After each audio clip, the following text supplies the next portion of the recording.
कि वेस्टर्न उत्तर प्रदेश और ईस्टर्न उत्तर प्रदेश में वेस्टर्न उत्तर प्रदेश कृषि के रूप में काफ़ी विकसित प्रतीत होता है, लेकिन जो हमारा ईस्टर्न उत्तर प्रदेश है उतना ज़्यादा विकसित नहीं है। क्या कारण दिखते हैं आप इसको?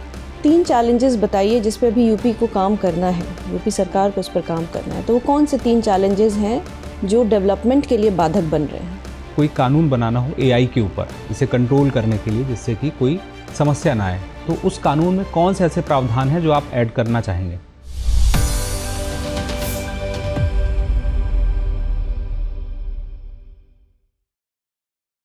मे आई कम इन सर? आइए। Good morning sir. Good morning ma'am. Good morning sir. बैठिए Sudhir ji. Thank you sir. अपने बारे में कुछ बताइए सुधीर जी बोर्ड को। जी, मेरा नाम सुधीर सिंह है। मैं अंबेडकर नगर ज़िले से आया हूँ। मेरी प्रारंभिक शिक्षा अंबेडकर नगर ज़िले से ही हुई है। उसके अलावा मैंने ग्रेजुएशन अपना एचबीटीआई कानपुर से पेंट टेक्नोलॉजी ट्रेड में कंप्लीट करा है। उसके बाद मैंने 2 साल कुप्सा कोटिंग्स प्राइवेट लिमिटेड में जॉब करी है। उसके बाद से मैं यूपीएससी की प्रिपरेशन में संलग्न हूँ। मेरी हॉबी चेस खेलना है, मेडिटेशन करना मुझे अच्छा लगता है। अच्छा, आपकी हॉबी चेस खेलना है। ये ईएलओ रेटिंग क्या होती है चेस में Sudhir ji? Sir, LO rating होती है जिसके हिसाब से हम प्लेयर की रेटिंग करते हैं। उसमें जैसे जो हाईएस्ट प्लेयर हैं 2800 के आसपास, तो ये मैचेस जो हम खेलते हैं इसके हिसाब से इसमें रेटिंग की जाती है, कैसा परफॉर्मेंस है, कैसे नॉर्म्स बन रहे हैं इसमें। अच्छा, और इसमें कुछ कैटेगरीज भी हैं, फिडे मास्टर, ग्रैंड मास्टर और इंटरनेशनल मास्टर्स। जी सर। इसमें क्या अंतर है? सर, ये इन्हीं रेटिंग के हिसाब से, जैसे नॉर्म्स के हिसाब से, कि जैसे ग्रैंड मास्टर है जो हाईएस्ट कैटेगरी है, उसमें क्या होता है कि 2500 उसकी एलओ रेटिंग होनी चाहिए। इसके अलावा 3 नॉर्म्स उसने अचीव करे हों। एक नॉर्म्स का मतलब होता है 27 मैच में से वो पॉजिटिव उसका आउटकम रहा हो। तो ऐसे 3 नॉर्म्स और 2500 रेटिंग के ऊपर जब जाता है खिलाड़ी तो उसे ग्रैंड मास्टर बोलते हैं। और इंटरनेशनल मास्टर जो होता है सर, उसे 2400 की रेटिंग के ऊपर जो बोलते हैं उसे इंटरनेशनल मास्टर, और फिडे मास्टर नॉर्मली 2000 के ऊपर रेटिंग के ऊपर जो होते हैं फिडे मास्टर बोल देते हैं। अच्छा, तो भारत में सबसे ज़्यादा ईएलओ रेटिंग इस समय किसकी है? सर, सबसे ज़्यादा एलओ रेटिंग इस समय सर शायद विश्वनाथन आनंद जी की है। जी, मैं श्योर हूँ, विश्वनाथन आनंद जी की है। रमेश बाबू प्रगनंदा का नाम सुना है आपने? जी सर। कौन है वो? वो youngest grand master of India हैं। इसके अलावा सर वो 2nd नंबर पे होल्ड करते हैं अभी रेटिंग के हिसाब से इंडिया में। अच्छा अच्छा अच्छा अच्छा अच्छा अच्छा। तो ये फिडे टूर्नामेंट जो होते हैं, वो ये रेटिंग टूर्नामेंट कौन ऑर्गेनाइज करता है? सर, ये इंटरनेशनल फेडरेशन चेस की बॉडी है एक, वही ऑर्गेनाइज करती है। अच्छा अच्छा अच्छा अच्छा, बहुत बढ़िया। सुधीर जी, आप अंबेडकर नगर से आते हैं? जी सर। अंबेडकर नगर को अंबेडकर नगर क्यों कहते हैं? सर, इसका निर्माण सुश्री मायावती जी ने 29 सितंबर 1995 को ये अयोध्या ज़िले से काट कर बनाया था। अच्छा। जो थोड़ा पिछड़ा इलाका था उस समय, तो इसके लिए जो अकबरपुर तहसील थी और टांडा तहसील, उन दोनों को मिला करके एक नया जिला बनाया गया था। अच्छा। एक आदर्श पुरुष के नाम पर इसका नाम अंबेडकर नगर रखा गया है। अच्छा, अंबेडकर नगर के आसपास कॉटन के मैन्युफैक्चरिंग के ऊपर बहुत बल दिया जाता है। जी सर। टांडा टेरिकॉट वहाँ का ओडीओपी भी है और काफ़ी फेमस है। क्या है वो? सर, टांडा टेरिकॉट में जो पॉलीईस्टर होता है जी एवं कॉटन होता है, उन दोनों को मिला करके एक प्रोडक्ट बनाते हैं, उसे टेरिकॉट बोलते हैं। अच्छा। ये घर में एक हाउस होल्ड उद्योग की तरह ये लगभग हमारे जो टांडा तहसील है, लगभग सभी घरों में इसमें कार्यरत हैं। अच्छा अच्छा अच्छा अच्छा। सुधीर जी, मेरा आखिरी सवाल फिलहाल के लिए आपसे, कि अयोध्या का राम मंदिर निर्माण बहुत चर्चा में है। जी सर। कैसे देखते हैं इसको आप? सर, अयोध्या का राम मंदिर बन रहा है और साथ ही साथ काफ़ी इंफ्रास्ट्रक्चर डेवलपमेंट हो रहा है, जो कि जैसा कि हमारा ज़िला अम्बेडकर नगर भी उससे काफ़ी ज़्यादा प्रभावित हो रहा है। दूसरा ये सर कि थोड़ा सा अगर हम वहाँ पे पर कैपिटा इनकम की बात करें या ह्यूमन डेवलपमेंट इंडेक्स वगैरह में, पहले ये रीजन काफ़ी पीछे था, जो काफ़ी अच्छा होने की उम्मीद है इससे। अभी इंफ्रास्ट्रक्चर में इंटरनेशनल एयरपोर्ट बनना या वहाँ से रेलवे कनेक्टिविटी में डबल लाइन हो जाना, उसके अलावा सर टूरिज़्म का अच्छा डेवलपमेंट होना, और साथ ही साथ जैसे हमारा ज़िला जो है वो भी टूरिज़्म की दृष्टि से काफ़ी डेवलप हो सकता है। जैसे कि किछौसा शरीफ है हमारे यहाँ, जो कि चिश्ती सेंट थे और टॉप 3 चिश्ती सेंट में वो प्रोमिनेंट गिने जाते हैं। एवं हमारे यहाँ श्रवण क्षेत्र है जो रामायण में वर्णित है। तो ऐसे प्लेसेस को टूरिज़्म में अगर डेवलप कर दें तो हमारे ज़िले का भी उसमें काफ़ी विकास हो जाएगा। Thank you Sudhir ji. Ma'am Sudhir, ये मैम। बताइए कि यूपीआई क्या होता है? UPI ma'am unified payment interface बोलते हैं इसे। एक डिजिटल पब्लिक इंफ्रास्ट्रक्चर है जिसके थ्रू हम पेमेंट कर पाते हैं, ठीक है, ऑनलाइन पेमेंट में। ठीक है। तो अभी किस कंट्री के साथ लिंक किया है अपना पेमेंट सिस्टम को भारत ने? मैम यूपीआई अभी तो हमने नेपाल के साथ, सिंगापुर के साथ भी और यूएई के साथ भी हमने लिंक करा है। लिंक किया है, ठीक है। और कुछ ऐप्स बताइए यूपीआई के। यूपीआई मैम एक बेसिक डिजिटल पब्लिक इंफ्रास्ट्रक्चर है। उसको यूज करने वाले कई सारे प्राइवेट कंपनीज भी हैं और गवर्नमेंट कंपनी भी। जैसे भीम है, तो भीम एक गवर्नमेंट ऑर्गेनाइजेशन सेटअप है। उसके अलावा फ़ोन पे, गूगल पे जैसी अन्य कंपनियां भी डिजिटल हैं। पब्लिक इंफ्रास्ट्रक्चर अभी आपने बोला, जी ये मैम। क्या है, इससे आप क्या समझते हैं? डिजिटल पब्लिक इंफ्रास्ट्रक्चर ये ओपन सॉफ्टवेयर सिस्टम होता है जो कि एक बेसिक सेटअप प्रोवाइड करता है ताकि उसे प्राइवेट प्लेयर एवं पब्लिक प्लेयर उसका यूज कर सके। ये काफ़ी सिक्योर सिस्टम होता है मैम। इससे कोई प्राइवेसी का हनन नहीं होगा? मैम प्राइवेसी एक बड़ा इशू है, लेकिन जैसे कि ज़्यादातर ये गवर्नमेंट द्वारा ही बैक्ड हैं ये प्रोजेक्ट, तो गवर्नमेंट से अच्छा प्राइवेसी को प्रोटेक्ट करने वाला मुझे नहीं लगता कि कोई और होगा। ठीक तो है, इस तरीके से प्राइवेसी कुछ हद तक सिक्योर कह सकते ठीक है। हैं। स्मार्ट सिटी प्रोजेक्ट क्या है? स्मार्ट सिटी प्रोजेक्ट मैम ये हमारे ऑनरेबल पीएम का विजन है कि स्मार्ट सिटी डेवलप करना जहाँ पे बेसिक अम्यूनिटीज़ जो हैं, इंफ्रास्ट्रक्चरल अम्यूनिटीज़ हैं और आईसीटी का यूज जो है वो सिटीज़ में हो, ताकि वेस्ट मैनेजमेंट जैसी चीज़ें, ट्रैफिक मैनेजमेंट जैसी चीज़ें ये सब एक सुगम बन सकें एवं अच्छी फैसिलिटी मिल सके नागरिकों को। ठीक है। आधुनिक अयोध्या जी से मैम। आप क्या समझते हैं? आधुनिक अयोध्या से मतलब मैम ऐसा है कि एक तो अयोध्या एक ट्रेडिशनल सिटी के रूप में विख्यात रहा है, साकेत के रूप में भी विख्यात रहा है। अब उसे हम मॉडर्न वेज में अगर जोड़ देंगे नई टेक्नोलॉजी से, जैसे सोलर सिटी प्रोजेक्ट बना रहे हैं जहाँ पे रिन्यूएबल एनर्जी से पूरी अयोध्या का एनर्जी इंफ्रास्ट्रक्चर रहेगा, और मॉडर्न सिस्टम में जैसे रेलवे से जोड़ना, उसे लिंक कर देना, अमृत ट्रेन जैसे चलाना। तो इन सब चीज़ों से सर एक आधुनिक अयोध्या मुझे लगता है इसी बारे में। कौन सी 2 नई ट्रेनें चलाई गई हैं? एक मैम अमृत ट्रेन करके चलाई गई है, अमृत भारत ट्रेन चलाई गई है, एवं एक नमो भारत चलाई गई है। नमो Bharat ma'am regional rapid transit system है, उसमें चलाई गई है, एवं जो अमृत भारत है वो अयोध्या से चलाई गई है। ठीक है। नमामि गंगे प्रोजेक्ट क्या है? नमामि गंगे प्रोजेक्ट मैम ये गंगा जो बेसिन है उसमें जो नदियां हैं उनको उनका शुद्धिकरण करने के लिए चलाई गई है, ताकि एक अच्छा क्लीन वाटर सिस्टम का निर्माण हो सके। ठीक है। यूपी मॉडल ऑफ डेवलपमेंट है ना, मैं इससे हटकर अगर ये बोलूँगी मुझे 3 चैलेंजेस बताइए जिस पे अभी यूपी को काम करना है, यूपी सरकार को उस पर काम करना है, तो वो कौन से 3 चैलेंजेस हैं जो डेवलपमेंट के लिए बाधक बन रहे हैं? मैम एक तो चैलेंज है एम्प्लॉयमेंट का। एम्प्लॉयमेंट का चैलेंज है क्योंकि हमारी पॉपुलेशन बहुत ज़्यादा है, अनस्किल्ड पॉपुलेशन ज़्यादा है, तो ये चैलेंज है। तो इसमें एमएसएमईज का जो ग्रोथ है वो हमें बहुत ज़्यादा करना पड़ेगा ताकि ज़्यादा से ज़्यादा एम्प्लॉयमेंट दे सकें। दूसरा चैलेंज मैम इंफ्रास्ट्रक्चर की दृष्टि से देखें, अभी हमने काफ़ी अच्छा काम कर रहे हैं, लेकिन अभी भी काफ़ी जैसे कुछ सुदूर इलाके हैं जो हमें कनेक्टिविटी से जोड़ने हैं। मेनली तराई रीजन हमारा है, उसके अलावा बुंदेलखंड रीजन में चित्रकूट, सोनभद्र ये सब रीजन है, तो ये भी काफ़ी पिछड़े हुए हैं। ठीक है। तीसरा मैम एक चैलेंजेज है, इतनी ज़्यादा जो पॉपुलेशन है वहाँ पे क्राइम स्टेबिलिटी बनाए रखना, क्राइम रेट कंट्रोल करना और एक अच्छा एडमिनिस्ट्रेशन देना।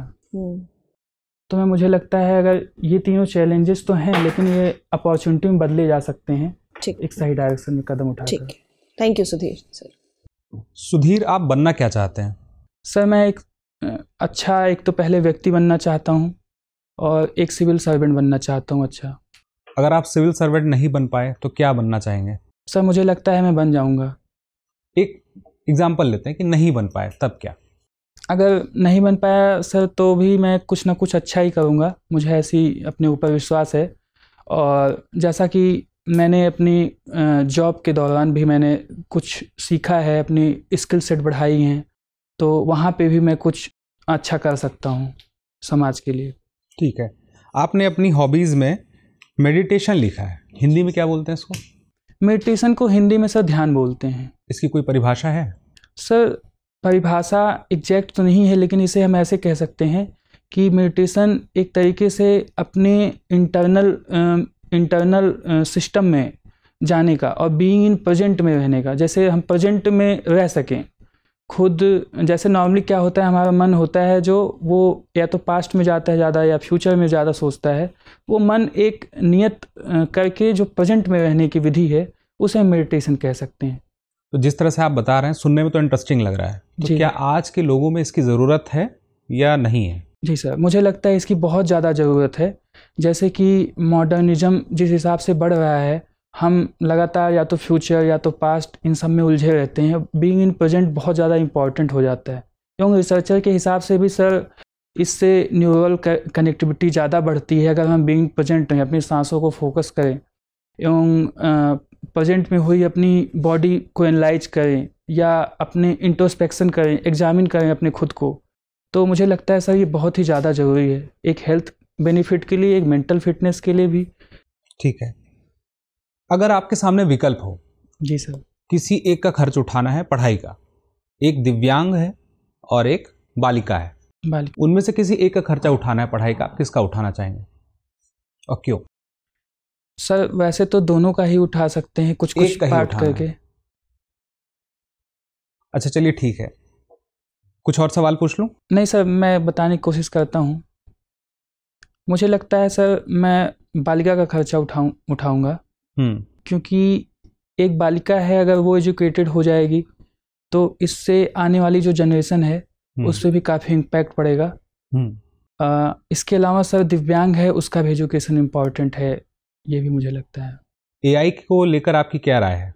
सर एआई जो आर्टिफिशियल इंटेलिजेंस है, यह एक पॉजिटिव अप्रोच के साथ अगर हम इसे डेवलप करें तो ये हमारे जीवन में काफ़ी बदलाव कर सकती है, समाज में काफ़ी अच्छा हमें आगे बढ़ा सकती है, ह्यूमैनिटीज़ को आगे बढ़ा सकती है। लेकिन इसके जो निगेटिव पहलूज़ हैं उन पर भी हमें फोकस करने की ज़रूरत है एवं इसे कंट्रोल्ड वे में आगे बढ़ाने की ज़रूरत है। ठीक है, अगर मान लीजिए कोई कानून बनाना हो एआई के ऊपर, इसे कंट्रोल करने के लिए, जिससे कि कोई समस्या ना आए, तो उस कानून में कौन से ऐसे प्रावधान हैं जो आप ऐड करना चाहेंगे? सर एआई में तो कानून का एक प्रावधान ऐसा होना चाहिए, मुझे लगता है कि वो अनएथिकल ना हो। जैसे कि अभी अनएथिकल ना होने का मतलब ये कि जैसे अभी एक घटना हुई थी स्पेस एक्स में कि एक एआई रोबोट ने जैसे किसी वर्कर का हाथ तोड़ दिया था। माने कि वो एक अच्छे डेटा सेट पे बेस होना चाहिए, एक उसका पहले तो काफ़ी टेस्ट होना चाहिए, उसके बाद ही उसे लाना चाहिए मतलब। और इसके अलावा मुझे लगता है सर कि जो एथिकल एआई के सिस्टम के टूल्स हैं उस पर काफ़ी चर्चा होनी चाहिए, और मुझे ही लगता है सर। ठीक है, मेरा आखिरी सवाल है आपसे, आप अपने 3 कोई खामियां बताइए। सर ऐसे एकदम ध्यान नहीं आ रहा मुझे। आप में कोई कमजोरी आपको नहीं दिख रही अभी?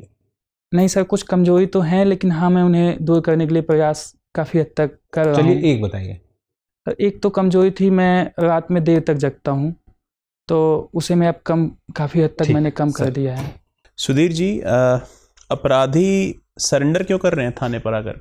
सर एक अगर कानून व्यवस्था अच्छी हो जिसमें जीरो टॉलरेंस की नीति जैसे यूपी गवर्नमेंट में लाई गई है, तो इससे क्या होता है कि जो अच्छे लोग हैं एक तो उनका हौसला बढ़ता है, और जो आपराधिक तत्व में लिप्त हैं वो पुलिस के डर से बिल्कुल सरेंडर करते हैं।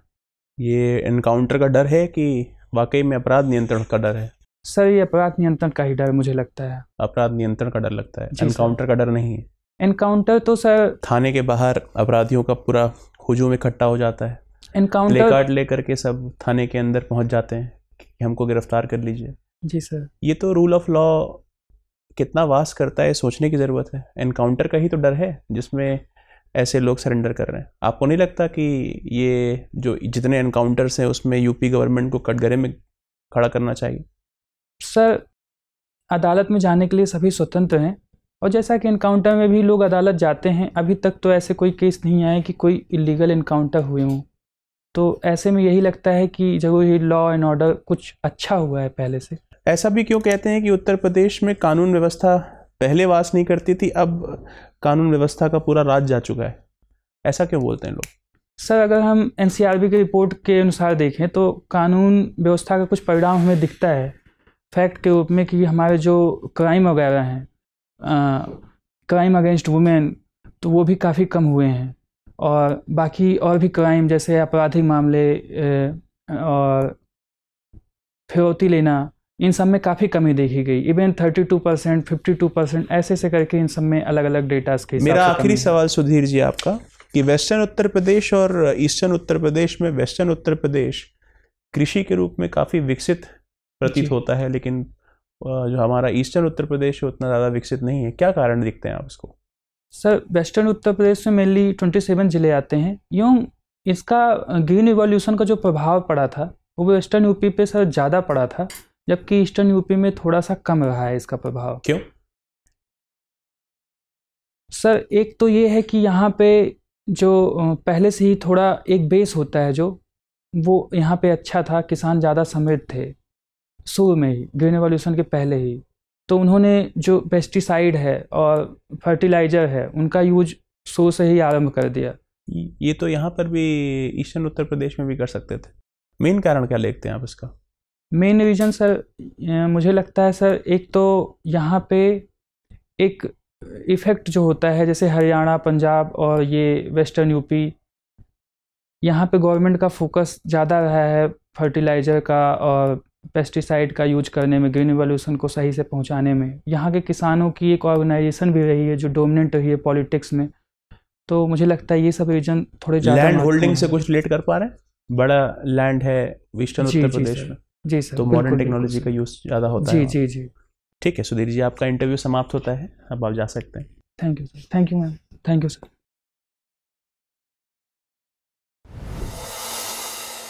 मैं कमी सर? आइए सुधीर जी, बैठिए। सर कैसा गया इंटरव्यू सुधीर जी आपका? मुझे लगता है सर कुछ क्वेश्चन के जवाब अच्छे दे सकता था मैं। जैसे लास्ट वाला एआई वाला, ऐसे कुछ क्वेश्चन मैं अच्छे दे सकता था सर। अच्छा, देखिए बाय एंड लार्ज बोर्ड को थोड़ा आपके बारे में बहुत ही सकारात्मक फील करता है। आप एक ऊर्जावान एकदम यंग कैंडिडेट हैं। काफ़ी अच्छा लगा बोर्ड को आपके साथ बात करके। एक आध दो वाक्यों में बीच में, जैसे कि अभी हम बोर्ड मेंबर ने आपसे सवाल पूछा था कि क्या कारण है कि आपकी कमियां आपको दिखती हैं, तो कोई कमियां नहीं दिखती। और फिर शायद एक दो मसलों के ऊपर आपसे सवाल पूछा था कि मेरा सिलेक्शन हो ही जाएगा। ये शब्दों का प्रयोग ना करें तो बेहतर होगा। कारण क्या है कि वहाँ पर कौन बैठा है, कैसे मेंबर्स हैं, वो किस तरीके से इस शब्दावली को लेंगे। बिल्कुल। तो इसको थोड़ा रिफ्रेन करिए। निसंदेह सर आप ये कह सकते थे कि मैं प्रयासरत रहूँगा जब तक कि सिलेक्शन ना हो जाए, है ना? ये इस सवाल का बचने का तरीका है। मेरा क्यों नहीं होगा, ये वाली बात है।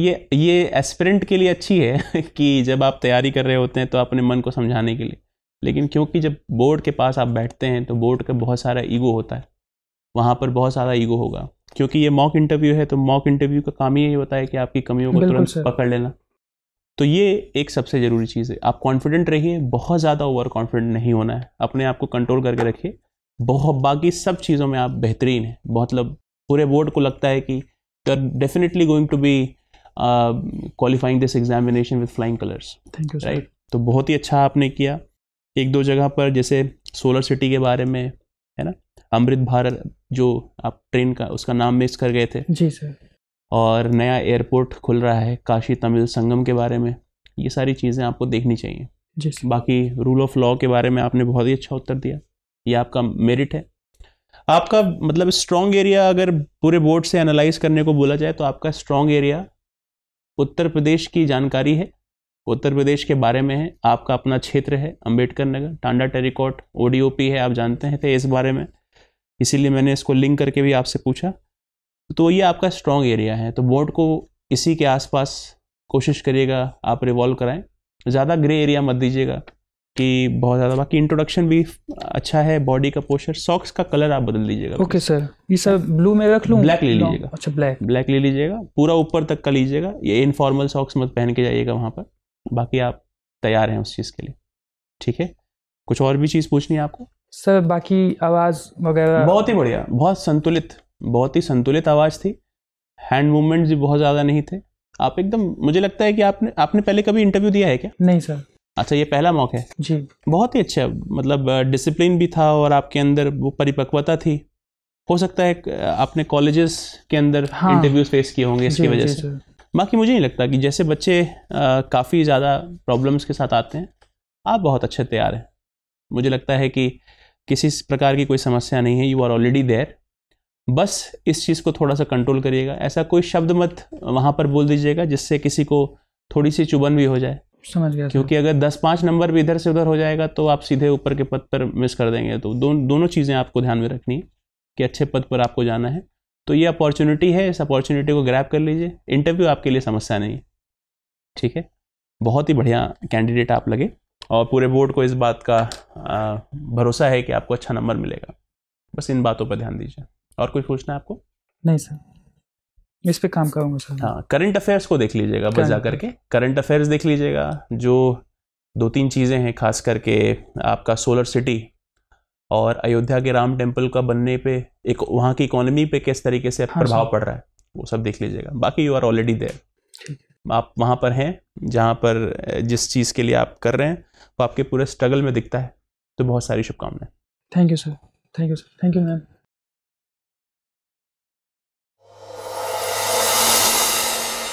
डियर व्यूअर्स, अपने एग्जाम की तैयारी को और बेहतर करने के लिए हमारे चैनल को लाइक, शेयर और सब्सक्राइब करना न भूलें।